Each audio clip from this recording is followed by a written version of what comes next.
What's up, Steeler Nation?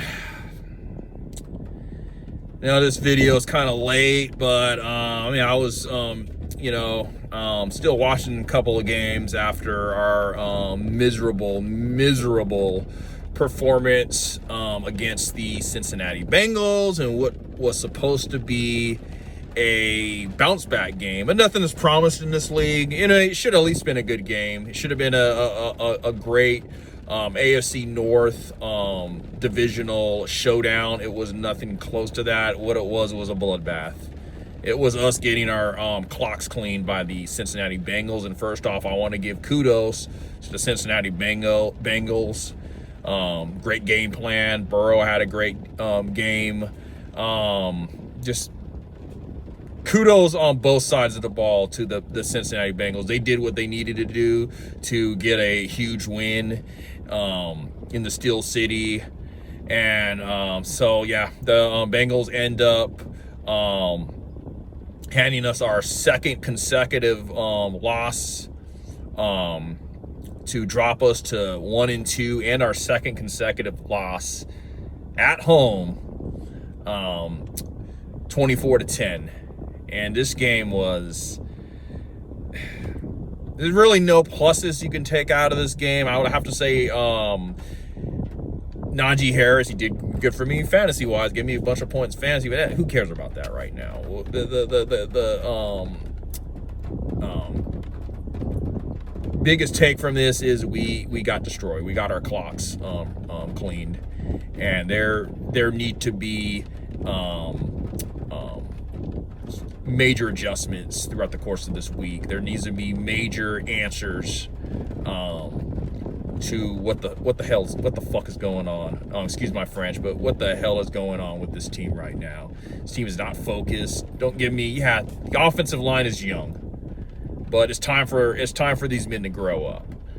It really is time for these men to grow up, but it's not all their fault. There were times, obviously, growing pains, obviously. I would just say for the offensive line, it's time to grow up. It's time to really, start adjusting to the professional level and playing NFL brand football, play Steelers brand football now, and step it the hell up. That's all I can say. Najee Harris is doing too much. He's a special running back. The guy had a great game, great performance. Kudos to Najee. He did everything he could do to win this game for us.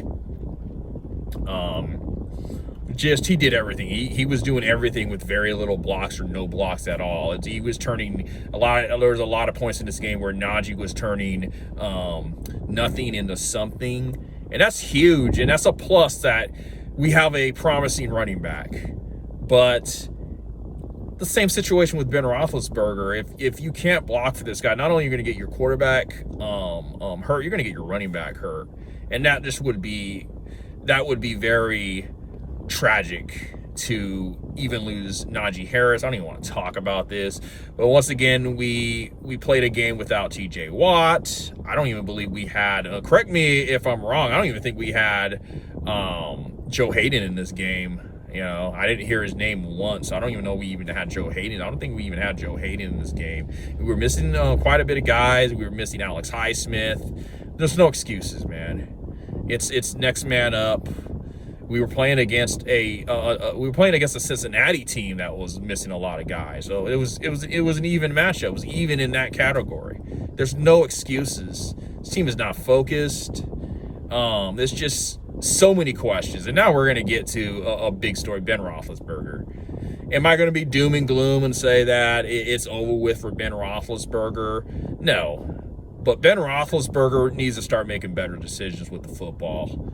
Just pathetic. The interception was pathetic. His first interception was pathetic. Dude, throw the ball away. His first interception, it was a deflected pass that I think went into the hands of a Cincinnati linebacker, or either linebacker or defensive lineman, one of those positions. But the ball was deflected and it went into the hands of a white jersey. Just a very terrible decision by Ben Roethlisberger, one of multiple, boneheaded decisions. Ben Roethlisberger in that situation should have definitely taken a sack, especially when we had gotten our own takeaway prior to that possession with Terrell Edmunds' interception. Great interception by Terrell Edmunds, and it was the first turnover in quite a while since the Buffalo Bills game, and just very next possession we get the ball right back to Cincinnati, and just from there it seemed like the whole game just went downhill. They were just able to do everything they wanted against us. They had, Joe Burrow had that huge touchdown completion.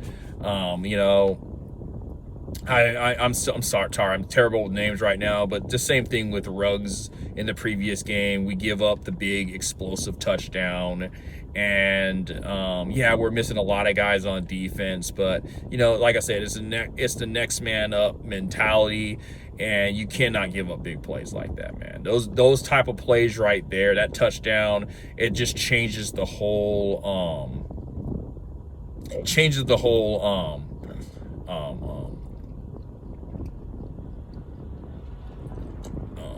landscape of the game, and we have to make major improvements this week. Where do we start? I don't know. This team right now is a train wreck. Let's be honest. It's a train wreck. I know it's only week 3, but this team right now is a train wreck, and I don't have any expectations. This is not a pre-game video anyways. I'll talk about the Green Bay Packers on Thursday when that day comes, but there's a lot of stuff that needs to happen between now and Thursday. Now and Thursday, a lot of stuff that needs to happen before I even mention talks with the Green Bay Packers. But right now, obviously if we play the way, and I'm not taking anything away from the Cincinnati Bengals, great performance by them. Kudos to Cincy fans. But if we have this performance against Green Bay, if you think this loss was ugly, it's going to be really ugly next Sunday. So we better get a lot of shit fucking fixed, and we better get this shit fixed fast. Tomlin's coaching, situational football, the play calling was very sketchy, and let's talk about that. That last play of the game, or not technically the last play of the game, but that fourth down situation where we're in the red zone, we're down by, we're down 14-10, but we're knocking on the door. We can cut into the lead, and what the hell was Tomlin thinking in that on that fourth down play to Najee Harris? Why are we not going towards the end zone? Why are we playing shy of even the first down marker? What is up this play calling, that fourth down decision? Like, what is Mike Tomlin do? You have to shoot for the end zone in that situation, and we're playing well shy. Like that play to Najee Harris. Like I said, Najee Harris was making the most of everything. He had no blocks. There's no way that Najee Harris was going to get into the end zone right there. There's no way. You might as well go for the touchdown. The first down marker is like pretty much right there at the end zone. So you might as well just go for the touchdown. Fourth and quite a bit of yards, and you're going short of a little dump pass to Najee Harris, who's with no blocks in front of him. He picks up a good chunk of yards, but totally shy of the end zone. So that fourth down play, like, what the hell are we doing right there? Why are you not taking a shot at the end zone? Prior to that, Eric Ebron, dude, I'm done with Eric Ebron. I'm totally done with Eric Ebron. He had that. That ball was right in his hands. He should have made that catch on the goal line. That should have been a touchdown. So, once again, receivers not catching passes. You can even throw Chase Claypool into the mix. Chase Claypool is not catching contested balls. I'm sorry. Yeah, there you can say, yeah, some of the balls thrown to Chase Claypool, they're really tough catches to make. Really, really, really tough catches to make. That's what we pay you for, Chase. That's the type of receiver you are. You are a lengthy receiver that can get those, that should be able to get these crazy catches. And I think there's a disconnection between Ben Roethlisberger and Chase Claypool. And that disconnection needs to be fixed. I mean, there was one where it looked like on the other end of the field earlier, where the possession in which Boswell actually missed a field goal. Where before that, Chase Claypool looked like he ran the wrong route, and Ben overthrows Chase Claypool. Totally looked like you could blame both. You could easily blame both Ben and Chase Claypool there, but generally, let's just blame the fact that the connection between these two guys does not look good. There's a huge disconnection between Chase Claypool and Ben Roethlisberger, and that needs to be resolved. Those two guys need to get on the right track.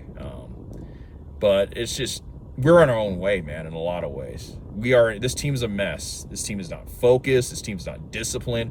Way too many penalties in this game. A lot of, especially on fantasy, a lot of Najee Harris's, what should have been first down carries for Najee Harris were called back based on boneheaded penalties. So we got to clean up the penalties. A lot of shit. Fundamental football, a lot of missed tackles, especially missed tackles after catches, an issue that's been lingering for the longest time. And this defense is too good for that. There's no excuse. Come on, Keith Butler. It's time to get your defense back to the fundamentals. That's definitely one thing. It's time to start teaching these guys these corners how to wrap up, and even linebackers. I don't care if it's next man up. I don't care if it's next man up. I don't care if these are backup players. They're going to have to wrap up, man, and bring guys down. I mean, there's too many fundamental shit. Chris Boswell, you got to hit those field goals. I would say this game it's not enough detail, like Tomlin said last week in his post-game press conference. I did not listen to his post-game press conference. I was hanging out with guys, watching the late games at the bar. But there's a lot of shit we need to clean up. And this is becoming a problem now. I'm not hitting the panic button. I'm not going to be a doom and gloom fan, but let's be honest. This team's a mess right now. We can say all you want. Oh, the offensive line is young, and they're still developing, and yeah, but it's time to grow up. You want to keep pace with your division. You got to win these type of games, man. Especially this magnitude game. A divisional game against the Cincinnati Bengals. You got to win these games. But anyways, let me know what you guys think. Am I overreacting? I don't think I am. But once again, Steelers fall to the Cincinnati Bengals, second consecutive loss, 24-10. It'll be a long week. But anyways, everybody keep your head up, hang in there, and hopefully we get this resolved. Hopefully we turn things around and turn them around quick. Anyways, everybody have a good one.